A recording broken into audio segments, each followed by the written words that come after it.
Hundreds of Occupy Wall Street activists will have to battle plummeting temperatures as well as corporate greed without any power supply. New York authorities have confiscated generators and fuel from their camp in Lower Manhattan, citing fire safety concerns. Lucy Kaffanov has the latest. Well, I'm here in Zuccotti Park. Liberty Plaza, as it's been dubbed by the Occupy Wall Street movement here, the scene of a tense standoff between city officials and protesters early on Friday morning.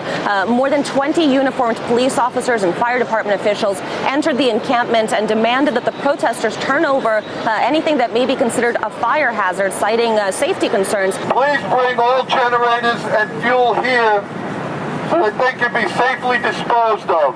In the end, approximately 6 power generators, were seized by the police, and several dozen canisters of fuel, including vegetable oil for cooking. Now, preventing fires is, of course, a very reasonable concern when you're dealing with a densely packed tent city, such as what Occupy Wall Street Zuccotti Park has become. But at the same time, a lot of people here feel that this is also a convenient way for the city to essentially crack down on a movement in a sort of backhanded manner as temperatures continue to plummet into freezing degrees. In fact, the first snowfall is expected here in Zuccotti Park over the weekend. So a lot of protesters feel that this is perhaps some sort of way for the city to freeze them out, to try to dampen their resolve to remain here. Now, downtown New York, Zuccotti Park was, of course, the scene of the original Occupy Wall Street demonstration, which started on September 17th.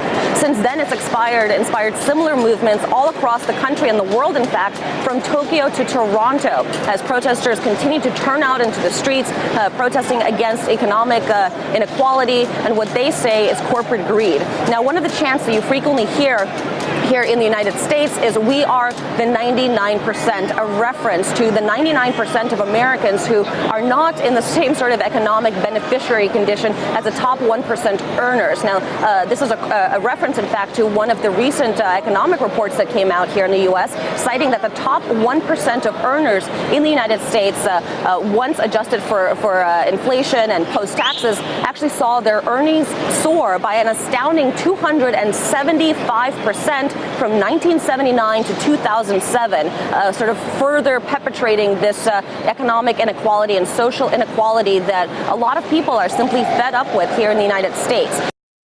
Well, Lucy Kaffanov is monitoring the situation for RT. Her Twitter feed is the place on the web for the quickest updates on the Occupy Wall Street situation.